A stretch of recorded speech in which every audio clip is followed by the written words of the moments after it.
If you've been battling crabgrass for years and feel like nothing you buy ever actually works, I want you to stay with me for the next 15 minutes because I'm going to show you exactly why that keeps happening and how to fix it for good using a product that costs less than $2 per application. I know that sounds like an exaggeration. It's not. 2 summers ago, I cleared crabgrass from my entire 3,000 square foot front yard with a single treatment. Total cost, about $1.50. The year before that, I'd spent close to $90 on name brand crabgrass products from the big box store, followed every direction on every label, and still watched crabgrass take over nearly 40% of my lawn by August. So yeah, when I finally found this approach, I felt a little foolish for not knowing sooner, because the science behind it has been well understood by turf professionals and university extension programs for decades. It just never reaches homeowners because there's not much profit in a $2 solution. Let's get into it.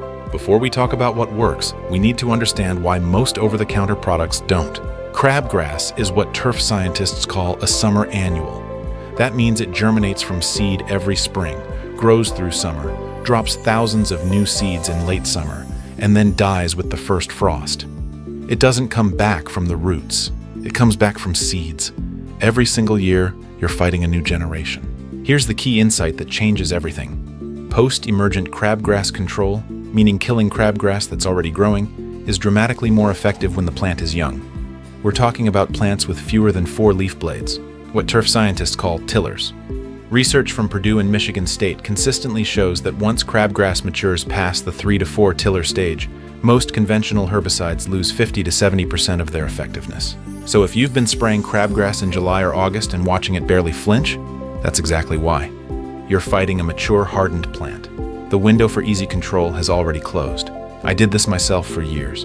Went to the store every spring, grabbed whatever had the best looking label, sprayed it around in midsummer, and wondered why the crabgrass kept coming back thicker every season. I tried granular products, ready to spray bottles. I even tried pulling it by hand, which, if you've done that, you know it's basically a full-time summer job that never ends.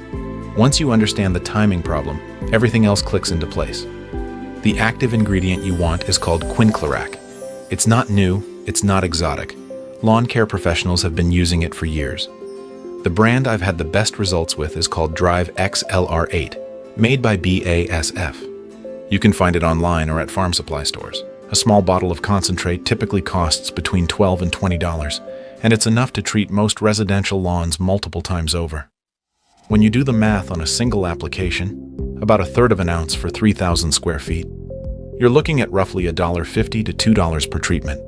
Compare that to a $12 ready-to-spray bottle that covers maybe 500 square feet, and you start to see why the lawn care industry would rather you not know about this.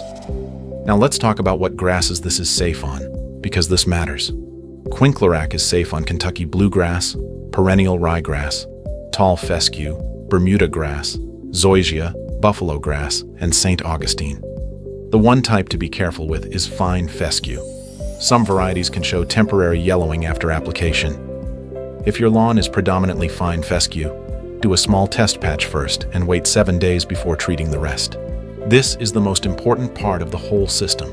Get the timing right, and you'll see 90 to 95% control with a single spray. Get it wrong, and you're back to wondering why nothing works.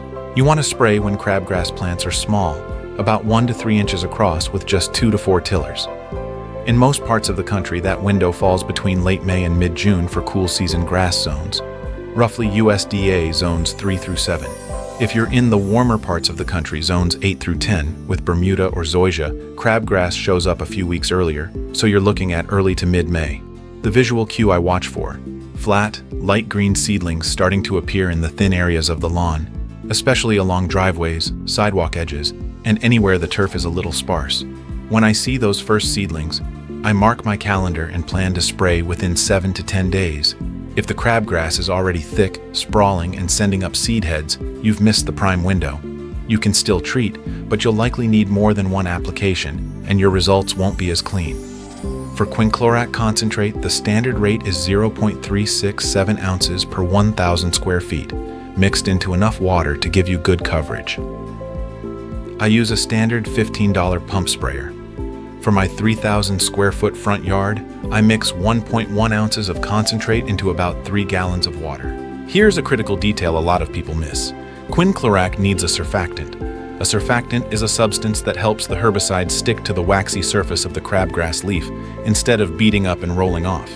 You want a non-ionic surfactant, about a quarter teaspoon per gallon of spray solution.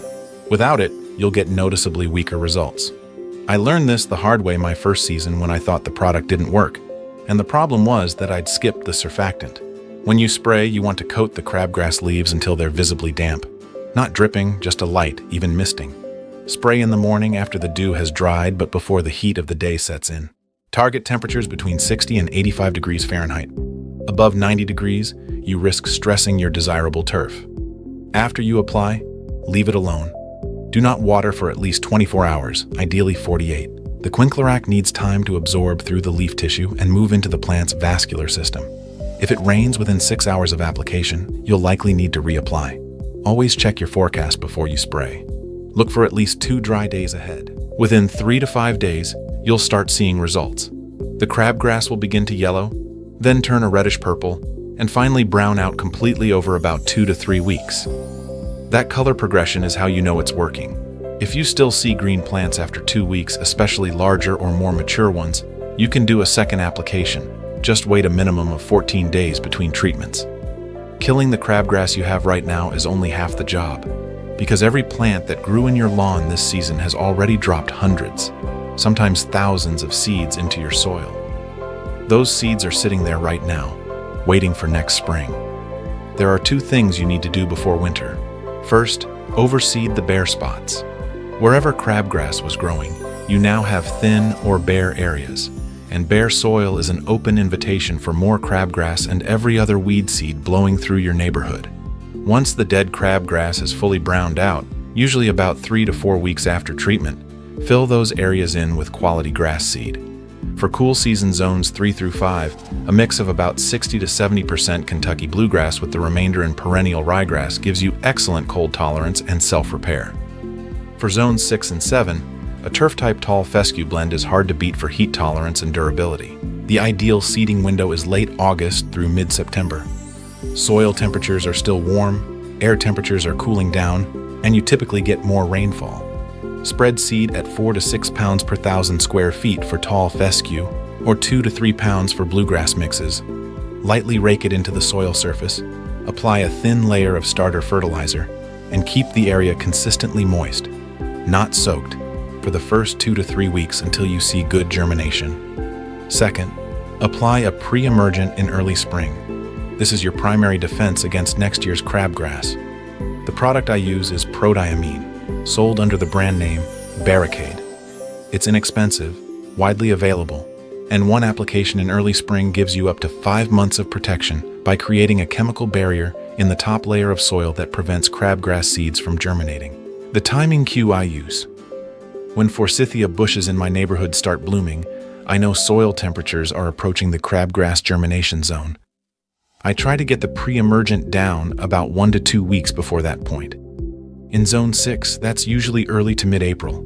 Further north in Zones 3 through 5, think late April to early May. Further south in Zones 7 and 8, as early as mid-March.